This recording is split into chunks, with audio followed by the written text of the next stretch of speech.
Jamie Jacquez Jr. becomes the third UCLA player to declare for the NBA draft. The Dodgers outfield so far surprisingly elite. And the Galaxy's bad start actually could be a harbinger for its entire MLS season. Good morning, I'm James. This is your daily dose of sports and snark for the greatest sports city in the world, Los Angeles. This is the faithful Angelenos morning report. It is Friday morning. It is April 7th, 2023, and I am in a tremendous mood. Only I had finished the clip earlier. The reason I didn't post it, I took a look. All of my wife's underwear was hanging off of that doorknob, which for me is a great thing to see. For you guys, not a chance. You guys are just gonna have to keep swiping all over on your apps and try your luck in the bars to get something like that on your own. Anyway, let's talk LA sports. If you like the content we put out, clickety-clack the like button, clickety-clack the subscribe button. There's a notification bell. Hit that. It'll let you know we drop new content. Sharing is caring. Let people know we exist. And comment. Even if it's you got lucky on Tinder or Grindr or Bumble or diddly-doo-dah-app. I don't care. Good luck to you all. I appreciate you. Before we go through the news and notes, let's talk some scoreboard here. Freddie Freeman hit a home run, added a double. Dodgers take care of business in Arizona 5-2. Meanwhile, up in Vegas, the Kings had a game. The less said about it, the better. They got crushed by the Vegas Golden Knights 5-2. Jonathan Quick did not play, in case you were wondering. Meanwhile, today, the Dodgers are still in Arizona. Clayton Kershaw, he's 1-0 with a 1.5 ERA, will face Madison Bumgarner, who is 0-1 with an 11.25 ERA. That makes me happy.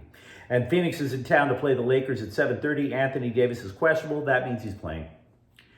Jamie Jacquez Jr., who may be the player single most responsible for bringing UCLA back to national prominence, becomes the third Bruins player to declare for the NBA draft. And considering the fact that two other Bruins starters have declared, and possibly the other two starters will declare to go pro. I mean, you've heard the phrase death by 1,000 cuts.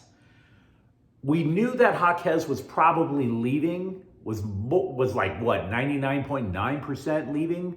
But it still feels like a stab wound because of all the things that he was able to accomplish as a Bruin and what he was able to lift the Bruins back to. I mean, even Coach Mick Cronin was acknowledging it.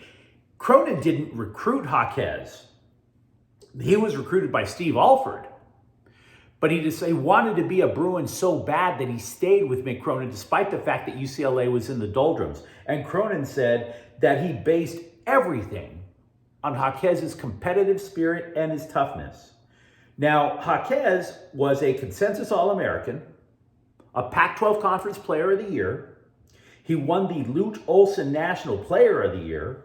He helped UCLA to 3 consecutive Sweet 16 appearances, got him to a Final Four, and he's in the top 10 he's in the top 10 in scoring for one of the nation's most storied programs. So give this man respect on his way out the door. No doubt about it. But again, UCLA could be having an entirely new starting 5 next year. This is damaging in the short term. Now, if you're wondering about Jamie Jacquez Jr.'s odds at the NBA draft, I did take a look at some mock drafts. I did read some scouting reports. He's ranking somewhere in the 30s as to the number of players that are coming out, which tells me he's either going to be late first round or early second. He has been compared to DeMar DeRozan, in case of where you're saying what player is he going to look like so when he gets to the NBA. They think that he could be somebody who would contribute immediately, obviously in the second round, not necessarily an all-star. So Jamie Jacquez Jr. gone from UCLA. We have a small sample size. After all, baseball season, the regular season is about 26 weeks. There's only 1 week down, and Fangraphs.com, they're a bunch of analytics nerds. They suggest that LA should be overjoyed with its outfield. Last year, as part of the greatest the alleged greatest lineup of all time ever assembled. It was steady.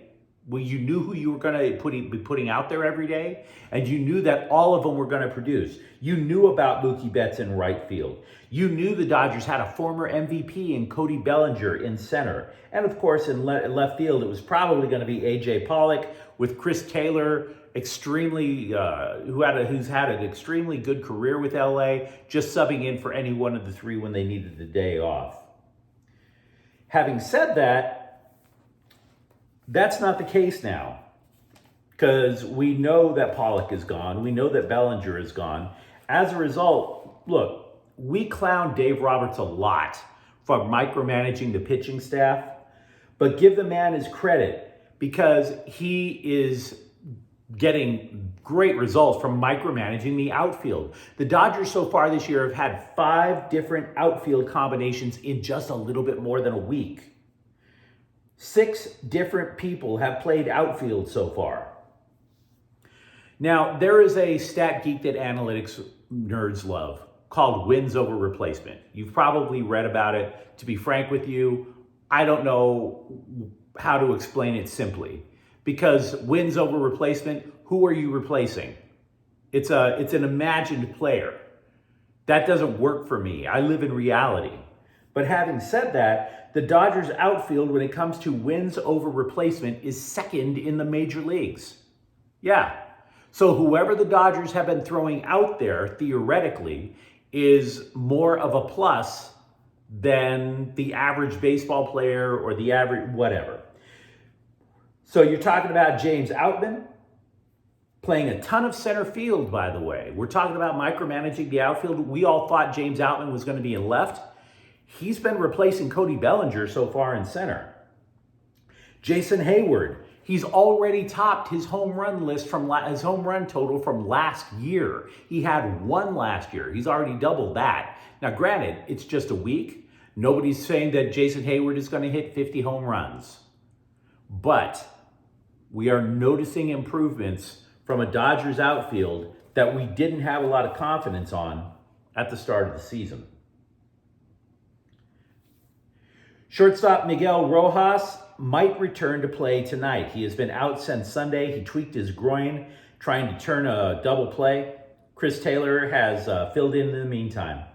Also, we've mentioned Dodgers prospects all offseason long.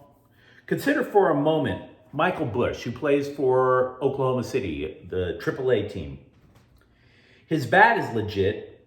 The glove, well, a little bit suspect. But part of the reason that Grove's glove is suspect, or I should say Busch's glove is suspect, is because they don't know where the hell they're going to play him if he ever gets to the bigs. He's considered a second baseman. He is not taking over for Miguel Rojas. Miguel Rojas is a rookie himself. If Busch was going to replace replace Vargas, it would take a couple of years of Vargas stinking in order to do that. Could he play first base?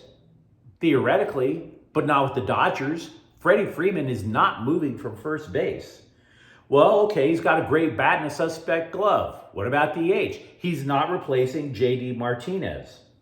So Busch is considered a major prospect. He just doesn't have anywhere to play yet. I'm not in a Galaxy supporters group, but I'm definitely a Galaxy fan, and I've been saying this for weeks. I think the Klein out movement is justified. After all, the guy is architect of a decade plus of mediocrity plus cheating. That's not a good combination. I believe the current team is poorly constructed, leading to a winless streak of longer than a month. The Galaxy haven't even won once this year. And I hate to be the bearer of bad news, because again, I am a Galaxy fan.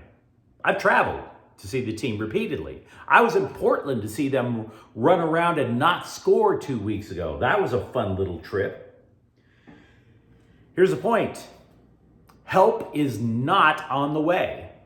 Yeah, Chicharito is getting his health back, but in terms of trying to add players from outside who are going to be an instant shot in the arm, no, it's not happening. They're adding in a a corner defenseman, but that's not necessarily going to turn the Galaxy offense on like a light switch. The designated player spots are filled. The under 22 spots have been filled. LA is also going to be banned from acquiring help outside of North America this summer. So there is currently no roster flexibility with the LA Galaxy, which means what you see is what you get. The solution has to come within that locker room. And meanwhile, of course, across town, LAFC does have an open designated player spot. Thank you for nothing, Chris Klein. If the Galaxy or AEG is scratching their heads going, oh, why does this place sound like a funeral? Why aren't we selling tickets like we did before? Why won't the supporters groups just support us? That's why. It's been more than a decade of craptacular soccer. Right now, the Galaxy are tied for the worst record in MLS, or the worst point total in MLS. The solution comes from either inside the locker room, or what you see for so far this month is going to be the entirety of the year. Straight up. One of the big stories to come out of Wednesday's Lakers-Clippers game was how Russell Westbrook gets sweet revenge on the Lakers, and LeBron, I might add. Westbrook, there he was on the bench chirping at LeBron James while the Lakers were getting their ass kicked in the third quarter. Lakers players said that they thought Westbrook was a really great dude, got a bad rap with the Lakers, and they wanted to win the game for him. Honestly, big whoop. Big bleeping whoop. I mean, that game mattered for playoff position only. Feelings? Man, if you want to make it about ego, you become vulnerable in the long term. If you make everything about getting something for Russell Westbrook, that's a hell of a fighting call, right? Remember the Alamo, win one for Russell Westbrook. How the hell is that going to work in the playoffs, guys? D'Angelo Russell, by the way, is officially a Laker now in the sense that he has chronic foot soreness. He said he's going to have to manage it for the rest of the year. Said there was no specific injury to that foot. It was just simply a matter of wear and tear. We mentioned UCLA basketball earlier, but about the football team, yes, there's a roster battle theoretically for quarterback, but there might not be a roster battle at running back. The way Chip Kelly talks about Carson Steele, man, find yourself a girl who talks about you the way Chip Kelly talks about Carson Steele. Now, Steele, by the way, is a transfer from Ball State. He rushed for way more than 1,000 yards last year. Kelly said Steele, quote, is a tough, hard-nosed physical player. So when we lost Zach Charbonnet, it was a priority to get another back in here like him. He fits in perfectly with what we are looking at, unquote. So, yeah. All signs point to Carson Steele being the every down back over at UCLA. By the way, did you know that you can only have 10 full-time coaches in college football? I didn't. Did you know that the other coaches aren't necessarily allowed to be on the field to coach? I didn't know that either. Why does that matter? Because they hired the former Navy coach to be a, quote, director of leadership, unquote. Ken Niumatalolo. I'm sorry, let's try that again. Don't want to disrespect the man's name. Ken Niumatalolo. There we go. He can't even be on the field. He's a former head coach. He's not allowed on the field. They're just basically looking at him as somebody who can sit in a cubicle, collect checks, and read Tony Robbins books. Weird times with UCLA football, I swear. Sean McVay said he and offensive coordinator / sounding board Mike LaFleur are, quote, setting up a foundation of the offense, unquote. Now, you might be asking yourself, what the hell does that mean? Why do coaches talk like that? One thing that it does mean is, how does Allen Robinson fit in after he didn't fit in last year? Or for that matter, does that wide receiver fit in at all with what the Rams are trying to accomplish on offense? McVay said part of the reason Robinson's numbers last year were so terrible is because there was no stability due to injuries, whether it be with the quarterback position. You remember Cooper Kupp missed a good chunk of the year. The offensive line was in shambles. It was very easy, therefore, to focus on Allen Robinson and shut down the Rams offense. Now, still, the Rams are taking calls on Allen Robinson in the sense they want to trade him to try to get a little bit more cap relief. Having said that, the Rams are in no rush to make a deal. Robinson does make $10 million, yes, and that does sound like a cap problem. But you'd be very surprised to learn a lot of wide receivers in the NFL make 8 to 10 million a year. So he's not that expensive a person to have on the roster.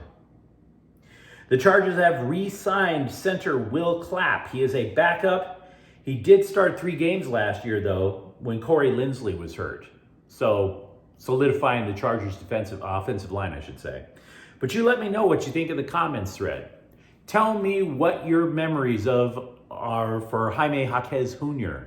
Tell me what you think if the Galaxy, for after 5 matches, are in the running for the wooden spoon. And if you enjoyed this content, don't forget to subscribe to Faithful Angelenos, because we talk LA sports every single day here. Thank you for watching. I'm James. We'll be back tomorrow. Faithful Angelenos is a Kian Corte El Queso production. Take care.